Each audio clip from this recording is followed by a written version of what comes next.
I mean, It's all about incremental improvement. That's what one step Cultimax is above, about. better than nothing. Every blog post is better than the last blog post. Oh yeah. Well, that's what leads to greatness. That's why Cultimax is so good. We're live, by the way. I think. Oh yeah, there are the bits coming in. I see them. I'll stop swearing then. Yeah, please do. Please don't finish that sentence you're about to finish. All right, let's ready. Boom! And we're live. How's LK? Is he still alive, Lewis? You know, he Is he having a good summer? had to go to the doctor this morning. Oh, A little no. checkup, routine Okay. checkup, I believe. All right, that's good. He's still okay. He's still kicking? I haven't received the files with the X-rays and blood test results. Are those coming to you? That seems like a mistake. Oh yeah, I've got access to it. look at it, and you're like, ooh, that doesn't look so good. He's like, that's my elbow, dude. All right, here. Let's get this tweet going here, Lewis. I know you're about to ask for it, and so before we can get this show moving, this is gonna have them rolling in. They're gonna abandon the talk show, and they're all gonna pour in here. Ready for it, Lewis? You get the double boom. So that's where the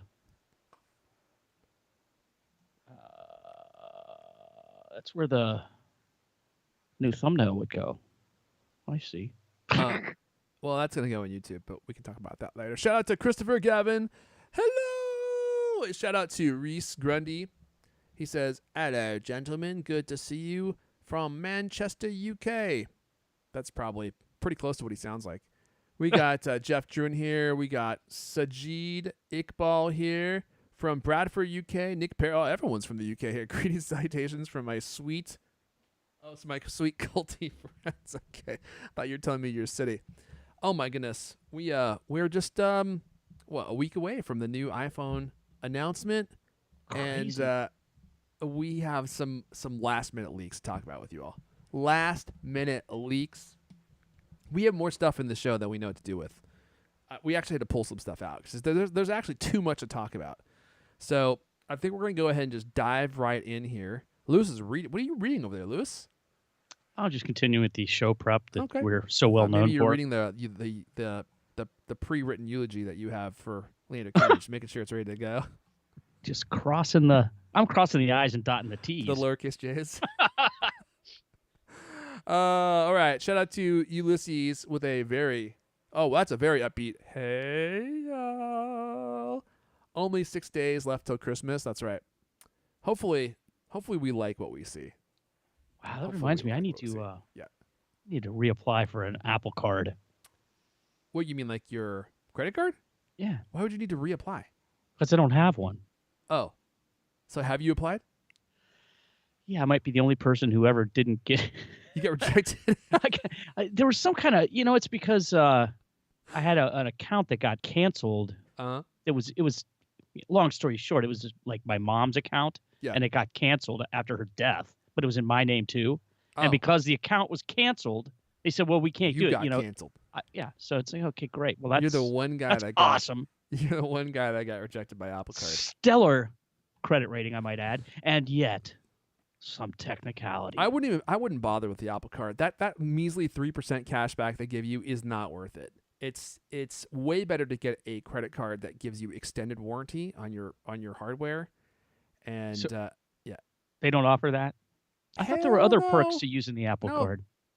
No, the main perk is that they give you 3% cash back on Apple purchases, which is that it's piddly 3%. It's nothing. So you buy an iPhone, you get like $25 back, but if you use a card with extended warranty, you get like a 2 or 3 year warranty on your phone.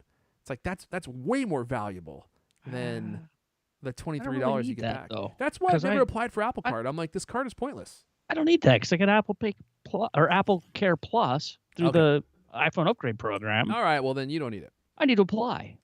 I need to get my act together. I need to apply. Gotta get that 3%. All right, everyone. Let's queue up Mrs. You Know Who and get this show. Actually, let me make sure I have my all my stuff up here because last time I forgot it. Oh yeah, there we go. You know what I forgot to do? Retweet the tweet. Well, that explains why we only have 800 people here. You need to retweet that. Wow. Get it up to 1,600. The entire Cultamac community will be here watching. All right, everyone, let's queue up Mrs. You Know Who. Oh, Mrs. D. Hello. Where's that delicious little El Caney? I don't know, Mrs. D. We haven't seen him in months. Oh, I see him on a regular basis in his underpants. Yeah. Gross. What are they doing together? I don't know. I don't want to know. And I wish you wouldn't talk about it, Mr. D. Oh, he's so delicious. Okay, that's enough. That's enough. Jeez. Let's get this thing moving here, Mrs. D. If you don't mind, if you can stop talking about LK for one moment, stop obsessing about him. We'll get this show rolling. We got a lot of tech news here to talk about. Tech news. Is that what you said? Tech news. Is Apple not some tech news? Is Apple not tech news? It just sounds so 1993 for some reason. Tech news. I've come up with a new now with your tech news report. I've come up with a new business proposition. We're like second page tech, right? So it's not like front page because we don't talk about the hottest topics in a timely fashion, but it's like we're on the second page. You know what I mean? The stuff that you want to know about, but it may not be your tech. Well, that doesn't have such a nice ring to it. Second page tech. I literally just made that up right now. I mean, that's how creative I am. Let's Prosser's people will be in touch shortly. Oh, well, he can deal with my high-powered legal team. His attorneys have nothing on my attorneys. I doubt he even has an attorney. But my high-powered legal team, they're constantly at work. He might have very goons. serious. He might have some goons. The only goons. goons Prosser's interacting with are TCs when they come to wring his neck for leaking stuff.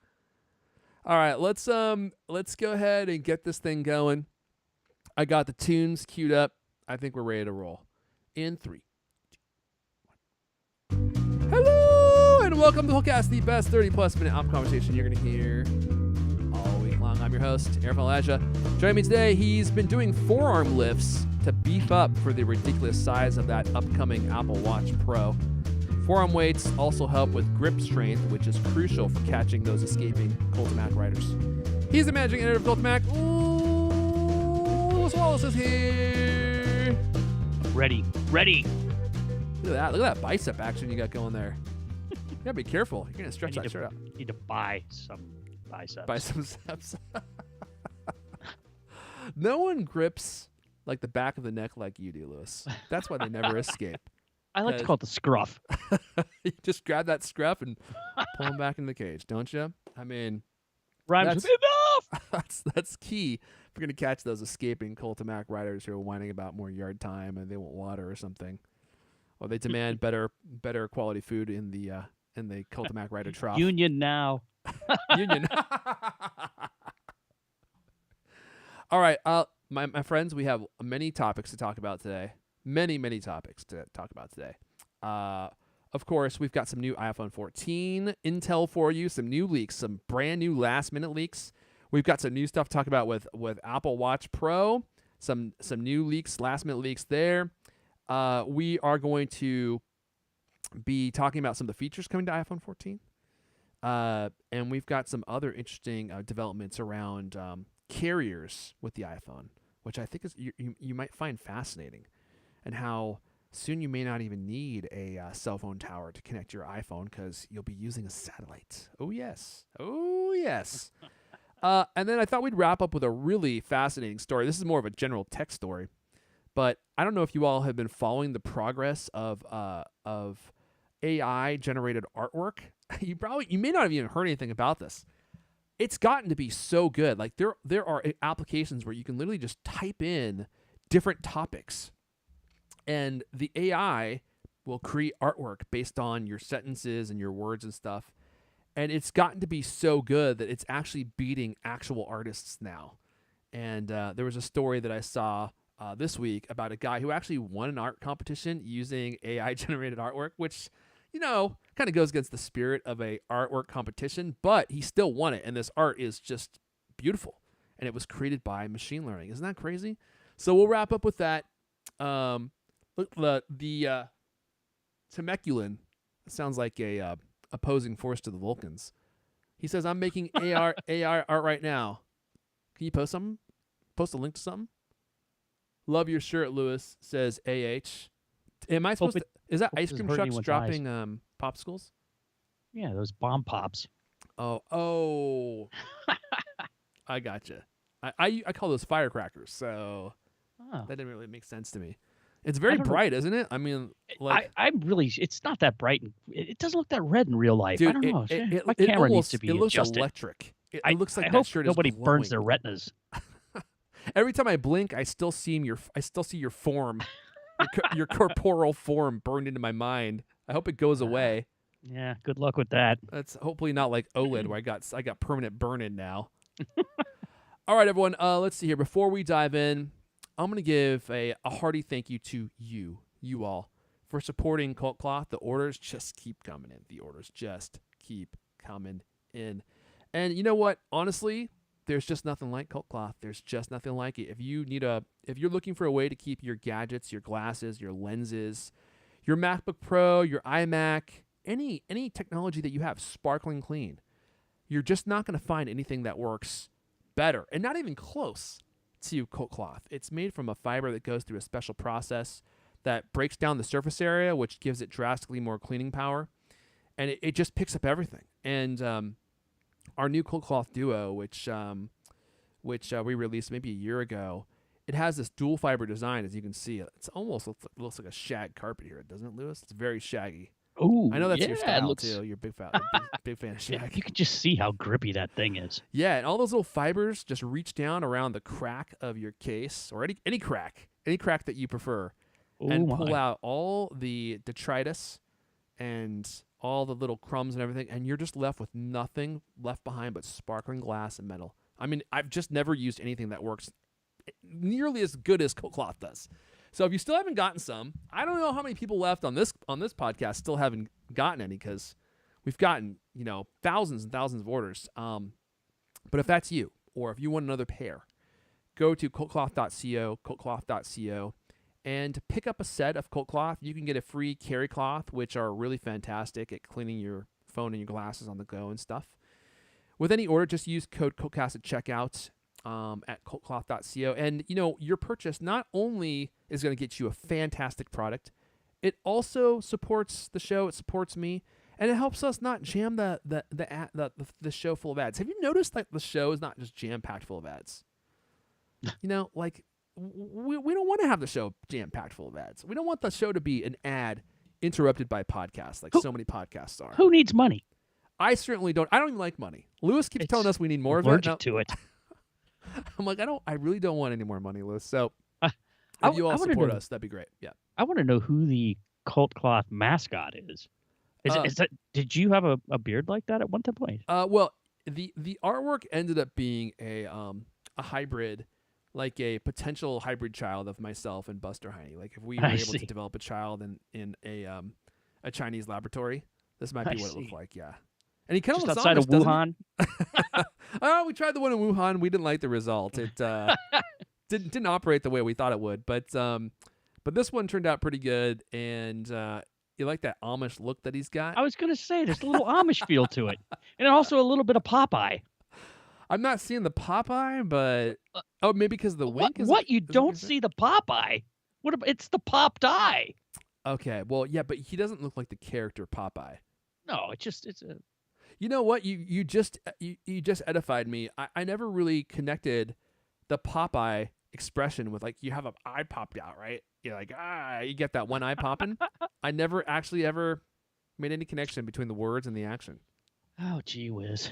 That's why you're making the big bucks at the Cult of Mac World headquarters, and I'm only here in the lowly Cult Command, which actually is quite beautiful, and we have, like, the motorized turrets running, Siri algorithms to make sure that violators are shot on sight. But it looks really nice. I mean, my little place here is getting so jam packed with stuff. I'm thinking maybe I should come and visit you for a while. Can I just do you have like a backyard where I could live in a tent or something? Oh, I have a nice backyard. The kids would love that.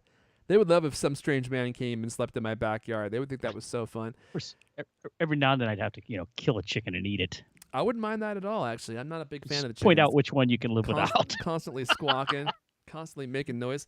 Actually, so my family is, and actually, I'm glad that we arrived at this conversation. We're of course on a tangent already. So a couple things. I'm going to Disney World, Lewis. I just won the Super Bowl. I'm going to Disney World. I'm going to be in Florida, and Lewis and I were trying to work out like how we were going to arrange this, because clearly, Leander is MIA, and Lewis can't do the show by himself. So we're going to have to miss a couple shows for the first time in our history. And I'm not sure how I'm going to feel about it once this happens, but we are going to have to miss a couple shows. We were thinking we might have to miss 3, but we're only going to have to miss 2 shows. So just a heads up, there will be no show on the 22nd or the 29th of September. I was going to say April for some reason. So for 2 weeks, we're taking some time off because I'm going to be in Orlando. So I know you're not going to stream the show by yourself. Nobody you needs wouldn't even know how to even, do it. Anywhere close to 30 minutes of Apple news from me. By yourself? 12 seconds max. We got some people in the chat saying they'll do the show with you, Lewis. So maybe we pick somebody. That's courage. We pick someone and do the show with you. But here's the thing: it's more than just hosting the show. Is you have to run like the actual stream. Like that's the tricky part. And I've boxed myself into a corner with this skill set that I've developed. Yeah, you cannot be replaced. Because now I'm like pressing all these buttons, right? We're going back and forth. We got the browser mode. It's like, and now we got to do all this stuff. Now, since we've developed this technically advanced show, they have like streaming software that just does this for you. And so you can't just, Shipyard, I think might be one of them. So now there's all these ways to do it that are way fancier than the way we do it. But, I like the way that we do it because we can literally control everything so easy. And I can bounce back and forth. I mean, it's just there's just nothing as advanced as. Is there any chance you could do real-time filtering with a slimming effect on me? I've been working on something like that too, especially with facial makeup. Maybe I can add some rouge or something when you look pale. Not today. Now you're looking very vibrant and red. But I'll see if we can do something. All right, let's get into the show. I can't. Our concurrent viewers have actually been going up since we started the show, which is amazing because we're not even talking about anything yet. But should we dive in, Lewis, and start doing some Apple news? Let's get it going. Who's first up on bat here? Is it me? Oh, it is me. You. Okay, let's talk about Apple Watch Pro to sport a 47mm display, which you know what? Not quite as big as I was thinking it might be. Like 47mm is It's oh whoops, I have the wrong story up here. Where are we going? Ooh. There we go. Here we go. Yeah, look at that. Look at that beauty right there. So it's supposed to sport a 47mm display. A critical detail has leaked about Apple's upcoming wearable designed for serious athletes like one Mr. Lewis Wallace. Look at that. Look at that athlete right there. Look at that athleticism. He showed us his guns earlier. I hope you guys didn't miss that. This will make it the largest version of Apple's smartwatch yet. A previous report indicated the resolution will be approximately 410 pixels by 502 pixels. No one cares about that. For reference, the current 45mm model now has a resolution of 396 by 484, so it's slightly bigger. The all-new Apple Watch design will have a flat display and a metal casing like the iPhone 13 Pro. I'm thinking that we might get that. We might get that case that John Prosser showed last year. The one that got away. The one that never happened and we were all like flummoxed by. That might be it. They're talking about a flat display, and clearly the current version of the Apple Watch does not have a flat display. Now, what I'm wondering is the case going to be flat too? I think it might be because, so we're looking at this picture on Cultimac right now, and this is the Apple Watch Series 7. This is actually a beautiful watch. This is the titanium edition, I think. Yeah, that's a beauty. And you can tell it has the rounded case. Well, this design language is no longer used anywhere across Apple. Like the phone doesn't look like this. The iPads don't look like this. The Apple Watch is the last device, I think, that has to go to that flat design language. And so I think that this Pro model might be the one. And that would be a good thing because, as I've mentioned in previous episodes, 45mm looks like a clown accessory on most wrists. It looks way too big. I cannot believe you're that anti. By the way, the entry-level iPad still has those smooth edges, okay. right? So yeah. It's true. It's almost everything else is has a new flat design changed. language now. But this is not a base product, right? This is a premium product. So I think it's gonna have the new case type, I think. And that makes sense. I mean, they're saving all of their best features for their highest end tier devices now. So maybe this will have the flat screen, the flat case, and hopefully that flat design will make it look better on a normal size wrist. Because like I said, can't believe you're that. Most of your puny wrists out there are no match for a 45mm Apple Well, Watch. how do you feel about like, the deluxe watches that like, I don't know the brands, I can't keep track of it, but the giant looking watches I that knew you just were look gonna. I really literally, rugged and yeah, I literally knew you were gonna ask that question. The reason that those watches work and the Apple Watch doesn't is because the Apple Watch, it is not rugged. It doesn't look rugged. It doesn't have a beefy case, and and it looks like a piece of jewelry. It looks like a big piece of jewelry. But like with like the Casio watches, like those big giant ones, they make those cases so huge that I feel like they've passed the spectrum of ridiculousness and made it so big and beefy and chunky that it actually starts to look cool again. And that's the only way that I know how to describe it. I see. So the Apple Watch is like it's like too pretty. And when you make it big, it just doesn't look normal on a wrist. They got to really make it big and chunky and utilitarian looking. You know what I mean? It has to look like a Swiss Army knife. Could put a case on there. Yeah, you could do that. Big Casio looking case. Yeah. You're right. You could put a case on there if you wanted to. And actually, those cases are cool. Like some of the ones that we had in the Cult of Mac store. Yeah, like those cases actually looked pretty cool because they make it look like a Casio. I'm forgetting the name. What are those Casio watches? Like those huge G-Shock. The G-Shock. Yeah. For some reason, those ones look super cool. You're fine with that size watch as long as it's got the G-Shock kind of look. You know why? It's because the G-Shock isn't just large; it's also thick. Right. It's not. like, I get it. It's like proportional. Whereas, like the Apple Watch, when they just make it big and slim, it just doesn't look. It doesn't look. It doesn't look masculine to me. I don't know. Okay then. All right. Everybody's got their opinion. Yep. I've got lots of those. I can't imagine opting to have less battery life. Oh, you mean and with less the smaller screen watch? size? Yeah. Yeah. I don't know, man. It's like the watch is an aesthetic item. It's not like a phone, and it has to look good on your wrist. It's like wearing a shirt that's too big for you. It's the same concept. You don't want to wear a shirt that looks too big because then you look like a dorky kid. And that's what I feel like a lot of people are doing with the watch. They're wearing a watch that is not proportional to their wrist. So you may make fun of me for wearing the woman's version, or the Alex E. Heath version, as I like to say, the 41 millimeter. But it fits my wrists, you know. And the thing is I can do wrist exercises. My wrists just they'll get sculpted, but they won't get swole. You got to be born with a wrist like that. Like Lewis's wrists are. I can tell. Look at those ham hocks. Look at those things. It's not a very delicate wrist, is it? No, that's like machine workers' wrists right there. You know, you work on the dock wrists. I could have had a good job, a high paying job. You could have been somebody. Instead, here you are, a contender.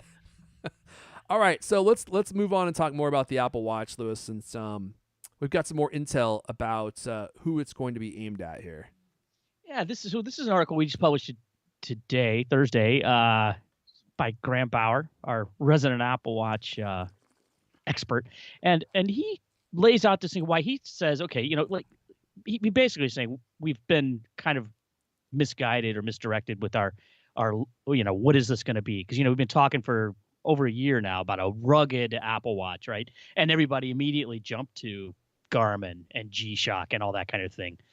And, for endurance or for extreme sports, right? But so Graham's take is that, no, it's going to be for endurance sports. It's going to be marketed at people who, run marathons or triathlons, things like that, and have all these sort of like, that participate in events that take longer than, a 20-minute elliptical excursion, right? Like my favorite. Oh, it lasted for the 20-minute, on the elliptical. It lasted for my 45-minute outdoor walk.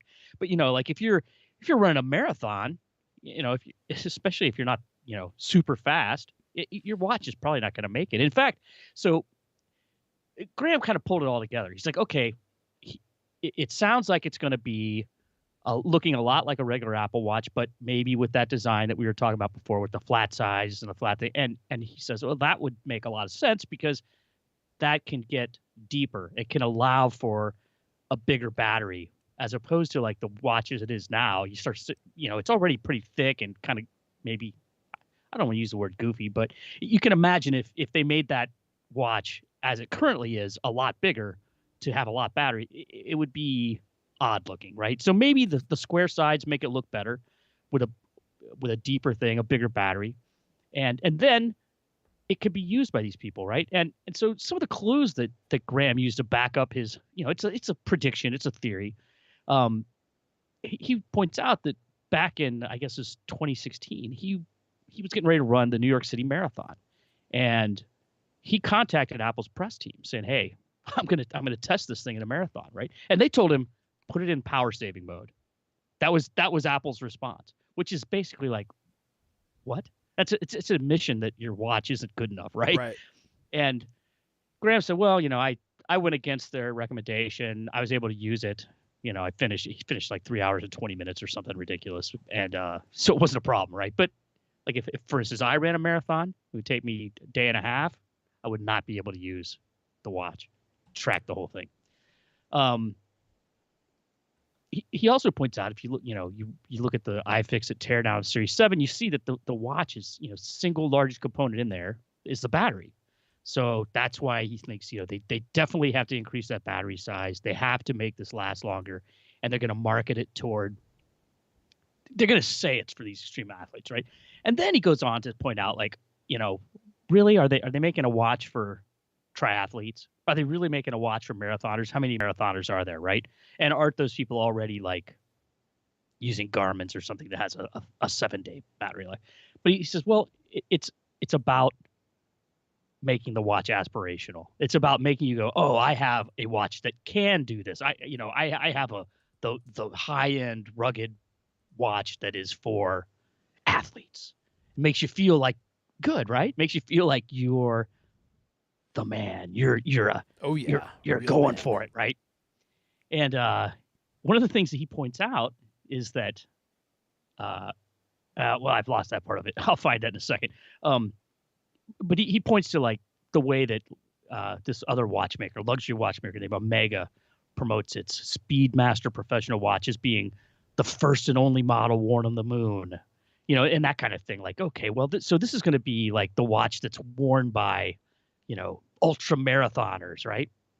And I'm going to have to find this story because he actually points out that one of the people that's been invited to this Apple event is what's the guy's name? Oh, I've forgotten. Is it Mark? Mark Gurman? No, it is not. No, I wasn't thinking Gurman. Gurman doesn't get invited to the events, does he? I don't know if he sure does. about that. Which is curious because normally they don't invite leakers to their events. Here we go. He goes, okay, so this is Graham. If you're still not convinced that Apple Watch Pro, which we don't really know what the name is, but that Apple Watch Pro will be marketed to triathletes, then check out the guest list for next week's Apple event. The usual suspects will be there from the big publications, of course, but Apple has also invited noted triathlon tech guru DC Rainmaker. This guy announced he's going to be attending via Instagram, right? So basically, I mean, this is a clue, right? This is not proof. This is a clue. But that's Graham's take on it, and I think it's pretty convincing, interesting read. I hope I didn't bore it up, make it so boring you don't want to go read it. I would recommend going and reading it because it's way more interesting than what I just made it describe, I'm sure. So. Oh, I was fascinated from start to finish. Yeah, look, I saw that slack jaw look on your face. It.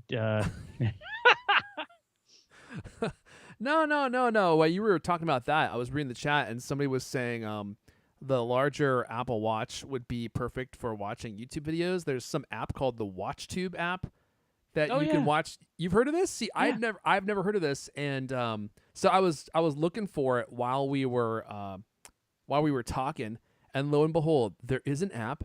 It actually has decent ratings too. That lets you. They've got Max Tech on here. That's hilarious. That lets you watch YouTube videos on your Apple Watch. It's fairly recent too, I think.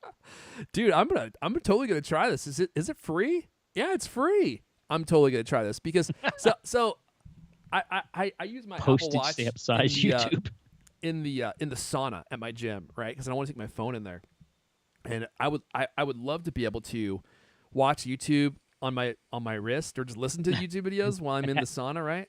Have your AirPods melt in your ears. So I don't take my AirPods in there. I just do the speaker. You just sit there to listen to it on a watch?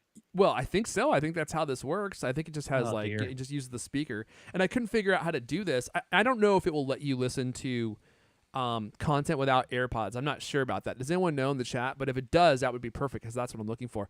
By the way, I have got a freaking great. I'm not gonna tell it right now, but Oh in no. a future show, maybe in the next couple weeks, I have got a great Apple Watch saved my life story, and it's not saved my life in the same sense that as the same sense as other people who have literally had their lives saved, but I was at my gym and I essentially got stuck outside my locker in my skivvies, wet, with no way to get into my locker, and my Apple Watch honestly saved my life. And I will tell that story in a future show because it just happened to me a couple weeks ago, and I was just reading in this story today about how there was a guy and the Apple Watch literally saved his life after he crashed his mountain bike and he was paralyzed and he uses the Apple Watch to get help, which is one of those great stories that you hear so often about Apple Watch. But then it happened to me, and of course not in the same sense.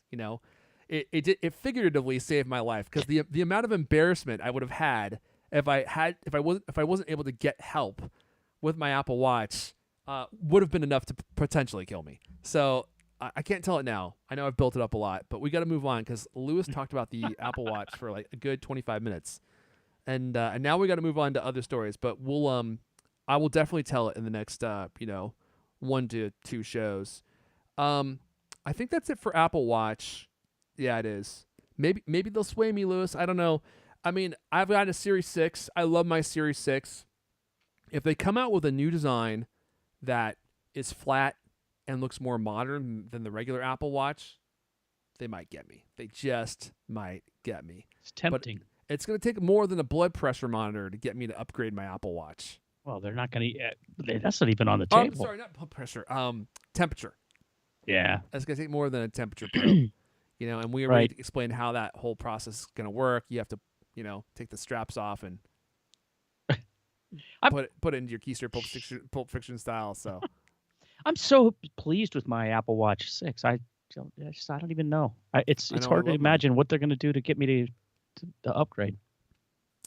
I don't know, but maybe they'll get you with the battery life. We got Grig Van here in the chat saying, wish there was more battery life, at least a week. Well, I don't think a week's going to happen. You might get a couple days, but even a couple days would be a huge improvement. Not having to charge your Apple Watch every day would be a huge improvement. Yeah, All right. well, Yeah. and I mean, honestly, if you're a bicyclist and you go out on a 4-hour ride, I mean, you're getting close to not being able to make it through the day, right? That's the real problem, and that's what gets back to Graham's if you point. use Is it for like heavy use. they need like it needs to have, I don't know, 50% better battery life or something like that. Like that would probably be enough to say, hey, this is all day, no matter what you're doing, right? That's how they're gonna pitch it. A battery that lasts as long as you do. Oh, baby. They can. That's not happening. They can have that. Trust me, that's not happening. Just ask Judy E. Heath. Oh, jeez. You're too good to work blue. All right, let's see here. There was some chat I was seeing that I was trying to get to, but the chat moved too fast. Now it's gone. Wait. Fast chat. It's just Streamlined, and it's actually not moving that quick. Streamlined. He says he uses the WatchTube app in the bathroom when I forget my phone. Do you have to have headphones on to use it, or can you just use like the speaker on the Apple Watch? I'm guessing you need headphones, but even that might be okay. All right, while we wait for Streamline to get back to us, let's move on. Let's talk about iPhone 14 Pro. So I know we've been talking about this forever. We've got some more information, and shocker, the big deal about iPhone 14 Pro, it's going to be the camera. What? Yeah, I know it's hard to believe, but it looks like we're getting some seriously improved camera attributes. God, that's a terrible way to say that. We're getting a much better wide-angle camera. Why did I even try to say that differently? I don't know. Let me see if I can bring up the story here. Oh, yeah, there we go. The iPhone 14 Pro ultra-wide camera might surprise with its low-light performance. The ultra-wide is my favorite camera. It's the one that I use all the time. And shocker, it's getting a big upgrade in the iPhone 14. Analyst Ming-Chi Kuo believes the iPhone 14 Pro will use a new ultra-wide sensor with a larger 1.4 pixels. That's up from the current 12 megapixel sensor featuring a 1.0 pixel size. So like pixel size, this is something I used to follow really closely with like DSLRs. It's like the size, like the size of the actual pixel area inside the sensor, and the larger those are, the more low light performance that you get, like the more light capturing quality they have. It's kind of like a basic way of explaining it, but that's it. So they're improving that pixel sight area by 40%. So you could see a major increase in low light performance. Let's see here. Apple updated the ultra-wide camera on the iPhone 13, right, with a wider aperture. Yeah, and that helps a little bit, but they don't usually increase the aperture by enough to really affect low light performance. And you can only take the aperture so big. And I think they're kind of towards the largest they're going to be able to make the aperture on the iPhone cameras already. Like they're like at like 1.4, and I mean I've never even seen a lens go bigger than 1. So there's not a lot of movement there. So they're going to have to start figuring out other ways to improve the camera performance and low light performance. Let's see here. Quo previously claimed that the iPhone, that the upcoming front-facing camera could gain autofocus support, right? We talked about that. An upgraded lens, and then, of course, the 48 megapixel camera on the front-facing camera. And then, of course, the astrophotography mode. You know, for the far out, man, invitation to have any meaning, that needs to happen as well. So there you go. I think that's going to be the last bit that we hear about iPhone before next week's Apple event, which happens on Wednesday, I believe. This is clearly not the last we're going to hear about it. You don't think so? No. Scroll down. What? What are we looking at here, Lewis? I don't even know. Come on now. What am I looking at here? iPhone 14 Pro screen cutouts might not look as expected. Oh, right. Did I say iPhone 14 leaks or camera information? Oh, I thought you meant just I thought you said iPhone 14. That's the last we're hear about the camera. No, you're right, because we've got 3 more stories about just the iPhone 14. Okay, all So right. I could have misheard. If I said iPhone 14 and not iPhone 14 camera, then you're right. And if that's not what I said, then I'm going to have to use the horse crop on you when I see you. And I'm going to have to whip you. All right, then. I'm not going to enjoy it, though.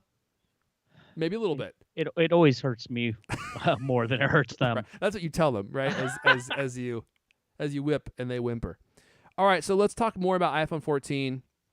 This was actually big news this week, and I was surprised that as many people got excited about it. And this is all about the cutout, Lewis. We're making big progress on the cutout. Yeah, I was never that upset about the notch. I started to get a little bit exercised about the pill hole because I didn't like the way the pill hole looked. Well, it sounds like Apple's going to smooth out the pill hole and make it just one big pill. It's going to be a hard pill to swallow. Supposedly they're going to use, it's going to be a hole and a pill, but then they're going to use software to fill in the space between it. So it's one large elongated oval, which is also called like a squectangle or something. And actually another word for it, and I had never heard this, it's called a stadium. Geometrically speaking, that's called a stadium. Have you ever heard that term? An oval being called a stadium? Yeah. No, although aren't most stadiums oval? It's an odd thing. I've never heard that term in my life used in that way. So it could also be called the suppository, according to AH in the chat. Jeez. I think that maybe they'll go with the stadium. I think TC might say, you're going to love our new suppository shape. Oh, my God. We've entered the microphone and camera icons in the new suppository.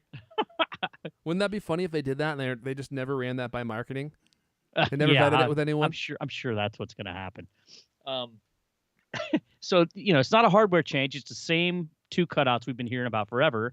Forever. And then software fills in the middle. Yeah, software fills in the middle. Yeah. And, those are the things that have, house the camera and the Face ID sensors, right? But so this is actually coming from Mac Rumors. They're quoting somebody familiar with it. Quote: the discrete pill and hole cutouts are not visually separated when the display is powered on, but in fact appear as one continuous longer pill shape. And somebody else, corroborated. Gurman says, "Yeah, this is true. It looks like one wide pill-shaped cutout. Having that separation will look odd during use." So, in almost instant backup, now we got two sources saying, yes, this is the way it's going to be. The latest thing is that supposedly that space is going to be where they put the privacy indicators so that your camera and microphone are on, right? Right. I wish we had a picture of that here. Little green and orange dots that light up. Yeah. Yeah, maybe there's. You mean a bit of like a mock-up of what that would look like? Yeah. I think I saw one. It might have been Mac Rumors that had one on their sites.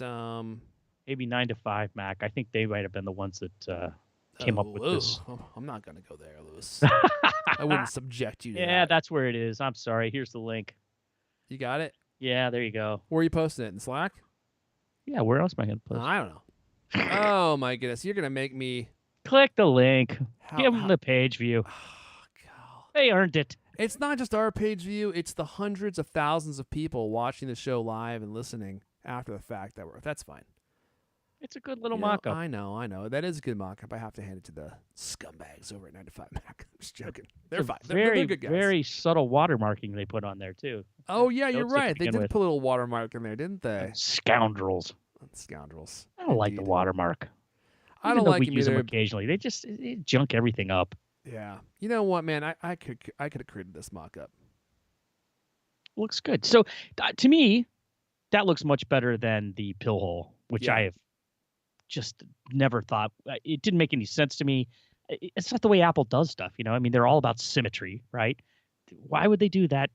I don't know. I would be stunned if it came out looking like that. This to me makes more sense. I still don't understand why they're getting rid of the notch. I mean, I guess it's to, as you're saying, make better use of the space, but I don't dislike the notch. This I'll take over the pill hole any day. So we'll see. We got 6 days till we know what the actual truth of the matter is. I think this is it. It looks good. Looks pretty solid. It looks better. It does. It looks more symmetrical, which, it looks better than the two holes sitting side by side there. I have to say. Two different size. Yeah, that looks cobbed together. Yeah, I mean, it's not the way Apple does stuff, right? Yeah, no, it's not. So there you go. There's the hole.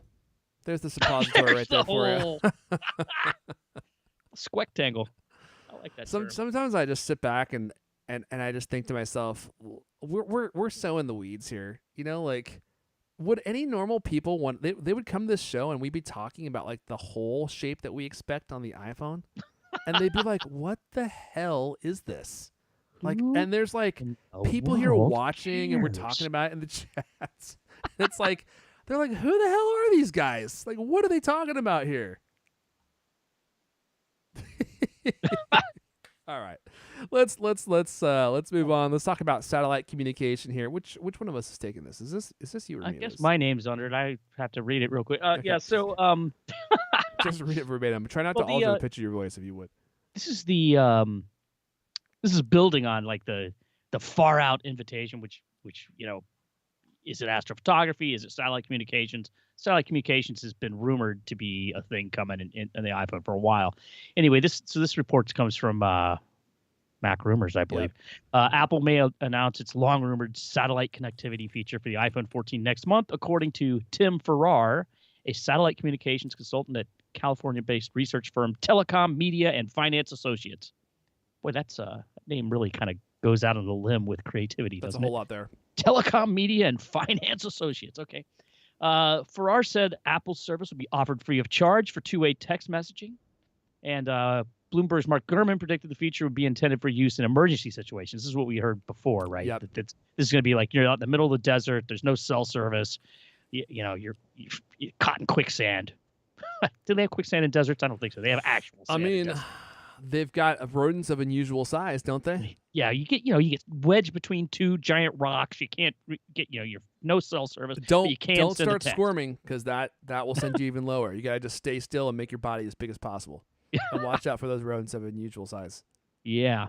So that supposedly this would be able to, you could call the authorities, you send a text message to emergency contacts. This kind of thing supposedly might come to Apple Watch as well. Let's see. I've heard conflicting things on this, and to be honest, I didn't get the actual bottom of this. This story says iPhones would need a special modem chip to connect satellites, suggesting the feature would be compatible with iPhone 14 and newer only. But T-Mobile said the vast majority of smartphones already on its network would be able to connect to SpaceX satellites with existing cellular chips. And that now you're getting into my story. No, Don't. I mentioned that, but I'm just getting to the next thing. So the next logical thing is, will this work with iPhone 13? And we had an article this week. iPhone 13 might offer emergency satellite communication too. Which is great for, like, again, if you're out hiking, you're out on a boat in the middle of a lake, you got no cell service. Low Earth orbit satellites, like SpaceX, these things can be used to communicate with, typically it used to be satellite phones. Now it could be the iPhone. So this comes from one of our favorite analysts. You won't believe it. TF International Securities, Ming-Chi Kuo. I don't believe it. I know. He wrote this week, quote, I learned that Apple had already completed the hardware development of satellite communication in the iPhone 13. Satellite communication is one of iPhone 14's test items before mass production, and Apple had completed hardware tests for this feature. So, as usual with his tweets, they're a little cryptic. It wasn't exactly clear to me if he was saying that the existing modem in iPhone 13 does actually work. But what he was saying was that basically this was set to go, but they just couldn't get the business deals lined up with satellite carriers to make it happen for iPhone 13. And so it sounds like that's going to be one of the features that they're going to use to sell 14. Yeah, and the question is it capable with 13? And will they turn it on, or will they reserve it, as per your usual conspiracy theories, save it as a premium feature? It's not a conspiracy, but yeah. Well-proven conspiracy theories. So, the jury's out on that, right? I mean, I don't know. We'll know in less than a week. Yeah, but when you say they've included the hardware necessary to communicate with satellites inside of iPhone 13, what you have failed to decipher is what they mean is the iPhone 14, which is the iPhone 13. They're just changing the name. So that's the model that will get it. But the one that's called iPhone 13, that one is not going to get it. But the phone that is iPhone 13 but is now named iPhone 14, that one will have the feature. You've become so cynical. So if you have an iPhone 14, aka an iPhone 13, then you'll be able to use the feature. Otherwise, you're going to be SOL. This phone could save your life. This phone, if you upgrade, could not. I think this is an interesting story. So you were talking about T-Mobile, and I was reading this T-Mobile and SpaceX story, which is pretty interesting. So T-Mobile and SpaceX want to connect your phone to satellites, your iPhone to satellites, to end network dead zones. Now, this is interesting. The story goes, you won't need an iPhone 14 or 15 for satellite connectivity. SpaceX and T-Mobile have announced their plans to bring cell connectivity everywhere in the U.S. using satellites. Now that would be a fascinating development, wouldn't it? Like, why would you need cell phone towers anymore at that point if you can just use SpaceX satellites, right? Well, they may not be as fast.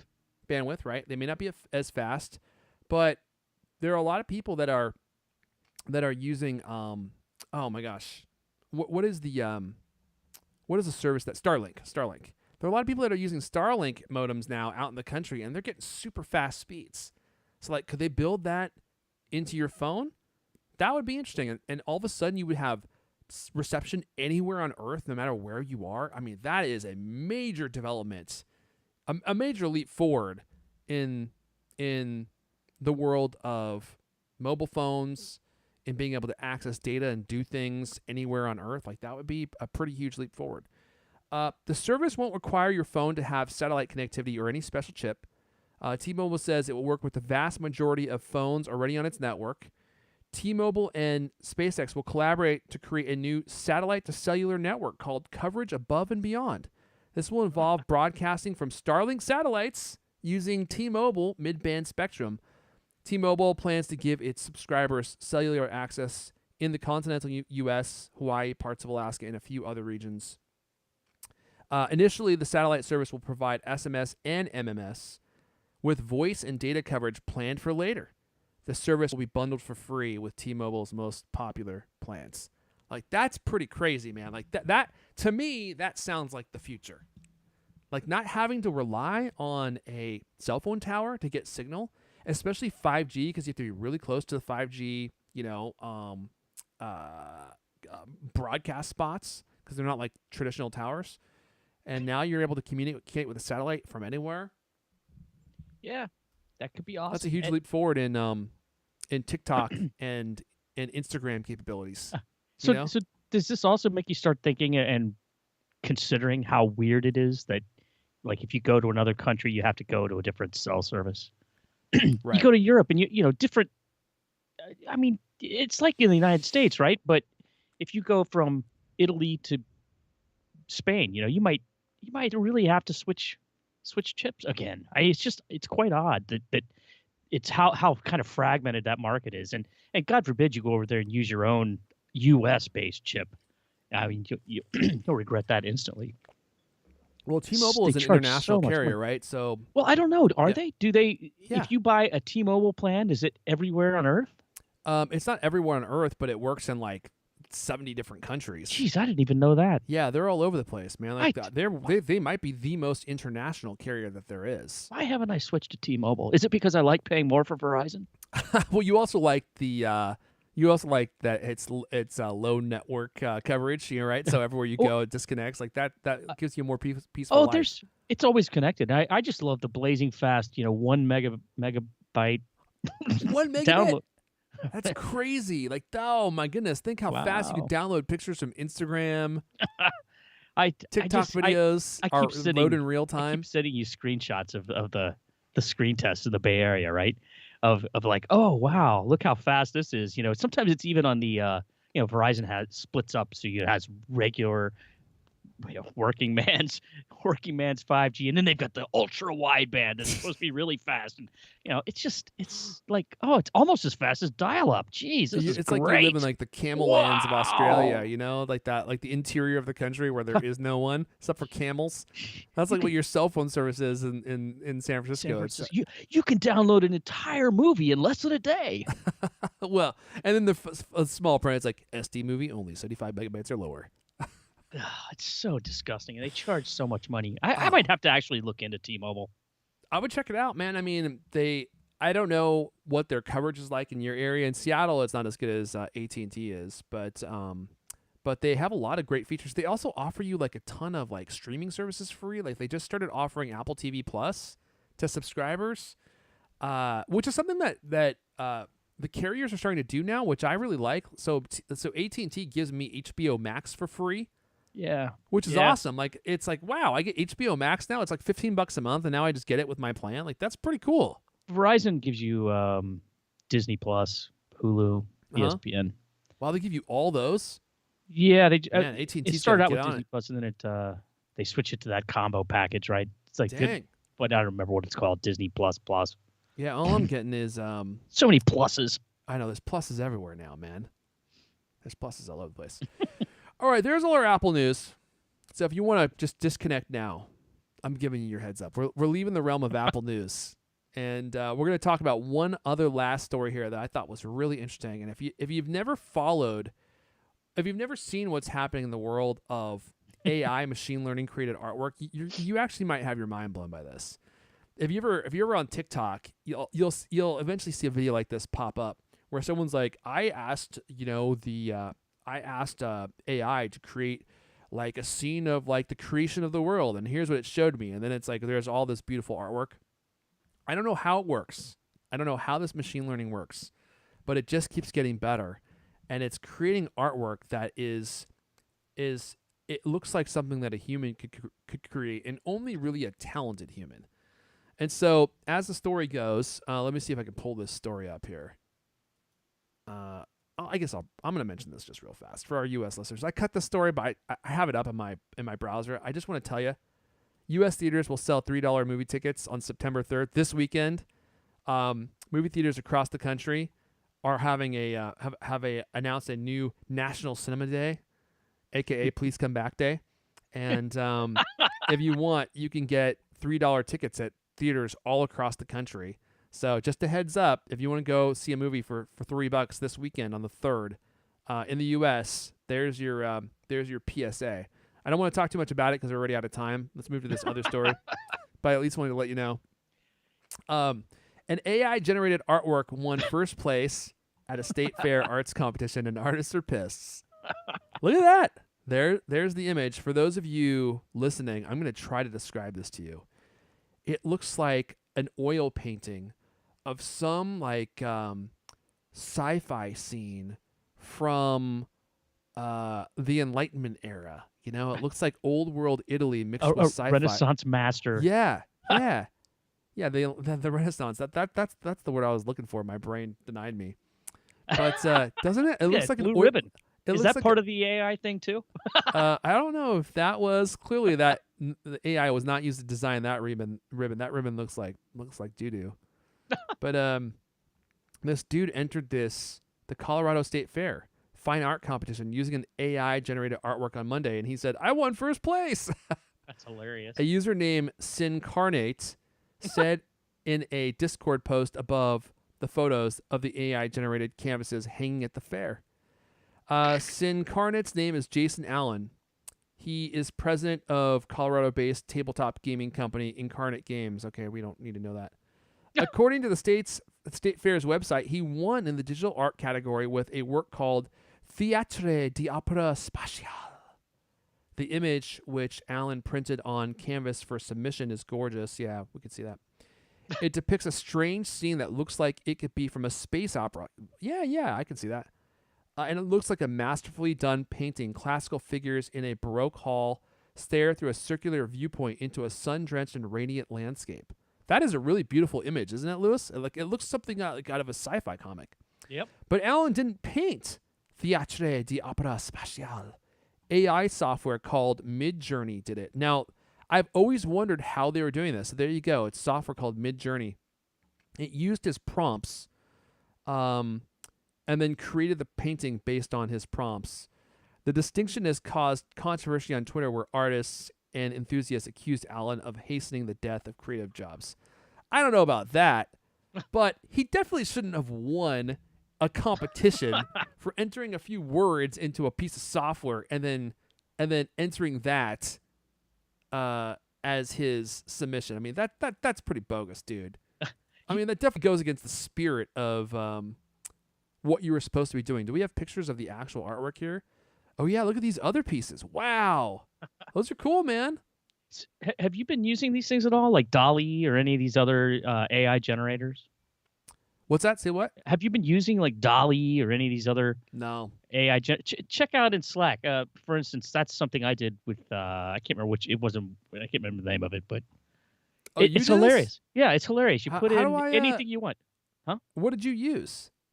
It wasn't DALL-E. It's DALL-E 2, but it's some other version of it. And you just say like, okay, I want a picture of Gene Simmons from Kiss playing an accordion. Okay. And that's what you get.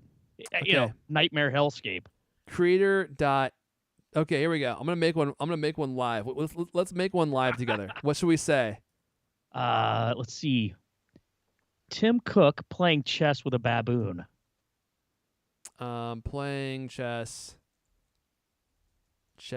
with baboon. Okay, let's see what we can do here. I don't know if this is gonna work. Choose a style. Should we go matte, cosmic, or cyberpunk? You got what? Those are like the artistic styles. We're going to go matte. Okay, let's create. Ready? Let's see what happens. Might be better cosmic. Your creation will be ready in a few minutes. Learn the ropes and become an AI artist. An AI artist. Here's how you should word your sentences so that our AI makes a piece of art for you. Ah, geez, look at this. Log in. click the link in Slack there. It show the people the Tim Cook ones that people have made on this other one. Hold on a second. Okay, I knew it was gonna.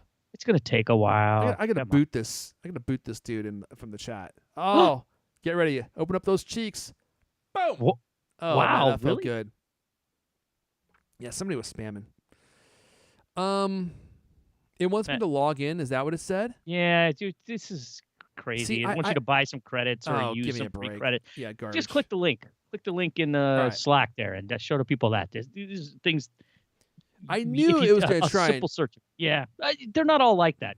There's all these different kinds of services you can use to Okay, here we various go. effects. Let's Sometimes go. they're Tim Cook, actually Tim Cook amazing. playing chess with baboon.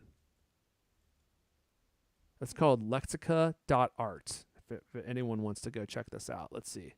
And you can see all the ones of Tim Cook that other people have generated Oh, using. well, weird terms. and this is just a search that you sent me. This doesn't actually create anything. No, look, yeah, scroll down, look at the search.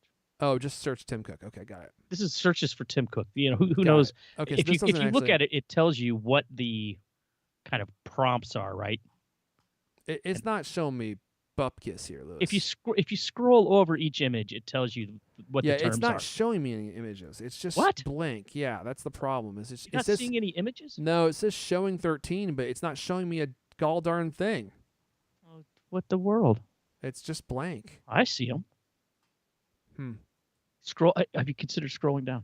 Oh, I put it on list mode, and that seemed to do something. But now it's just showing me Huh. a bunch of Go text. back to tap grid again. I don't know. This is weird. I mean, it works fine on my computer. Are you using a Mac? Confession time. No comment. I'm using the Colt Commander, one of the most powerful computing machines ever built by me. It's not working. We'll probably That's just really odd. It's too bad. I see a whole bunch of results on mine, and they're absolutely crazy. That's too bad. All right, let's see here. We got the Temeculain saying he did some art, and he DM'd me in Twitter. Let me see if I can get to this though. This better be good, Temeculain. If not, let's see here. Oh my goodness! Look at all these unreplied. Oh, I'm sorry if you've DM'd me. I need to get in these DMs and ooh, someone wants to send me an e-bike. Okay, that might be cool. Let's see here. Is this it? Okay. All right. We got a couple examples here. Yep. Okay. Hey, man, I'm the guy in the chat making AI art. Are you serious? Let's see if we can open some of these up. Yeah. This is good. Okay. We got some. Oh, look at that. We'll open all these. We'll look at all these. That can't be real. That can't be real. Okay, let's look at this. Yeah, this is the Temeculain in the chat. Let's see here. This one is called Gorgon 1 Evangeline. You better not be trying to sell me some non-fungible tokens, man. Whoa. Let's see here. So there you go. That's one of them. Looks like a Medusa character. We got Venom here. Oh wow, look at that. That's wild. That looks like something out of a comic. People looking at the internet and talking about it. Let's see here. I got one more. These are wild, though. It gets really wild when you start putting in things like, Tim Cook playing chess with a baboon. Now check this out. Hold on. This is just like a black woman here. I don't know if this is like is this machine learning? Is this artwork? It looks like a photograph of a person. He says that he uses Midjourney. Midjourney. Wow. I need to check out this software, man. It must be available on Mac, otherwise you wouldn't be talking about it, huh? That is AI. Wow, that's AI, Lewis. Yeah, it's that rather. That looks like a real person. That is unreal. There's all kinds of crazy things you can do with it too. I mean, yeah, we're gonna reach in like this strange period with machine learning where it can do things that look so real, and not just in photos but in videos, that you're not gonna be able to. You literally are not gonna be able to trust what your eyes are seeing because you anyway? Yeah, you won't be able to tell if it's real or not. You're not. I don't think you need to say you're not going to be able to. I think you can just We're go ahead already and say there. it out loud. Yeah, total deep. I mean, you've seen all Yeah, kinds of deep fakes that are convincing. That is. I don't know. That is truly unbelievable. I mean, that looks like a photo, and it's just not a real person. Isn't that crazy? Yep. All right, look.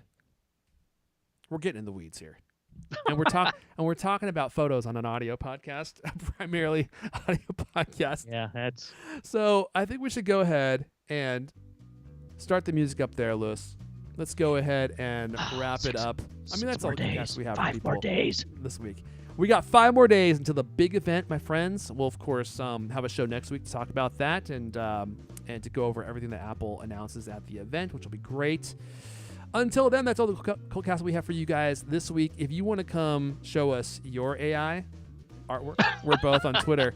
I'm at Erfwan, ERFWN. Lewis is at Lewis Wallace. This has been the Cultcast, the best 30-plus minute Apple conversation you're going to hear all week long. New episodes of the Cultcast come out every Thursday night. I want to thank everyone for listening and for watching and hanging out live. And we'll see you guys next time. You know what we should do is have this AI create like a version of Leander Caney for us. Maybe we could have it create a weekly Apple podcast. Can we have AI create a weekly Apple podcast for us featuring 2 Americans and a British guy? And just have it do the whole show, research all of it, do all the jokes. That would be great. We'll still need the advertising revenue, though. And actually, it might be better than what's here, to be honest. Yeah, what if we ask it to write funny jokes? What's that? We could ask it to write funny jokes. Is that possible? I mean, the jokes it make couldn't be any worse than the ones that are being made by the carbon-based life forms on this podcast. It can only be a step up. Now we gotta check out Midjourney. I gotta make some AI myself. All right, everyone. Have a great weekend. I'm hovering towards the end stream button as we speak. Happy trails. Toodaloo. Ta-ta. Bye, y'all. Auf Wiedersehen.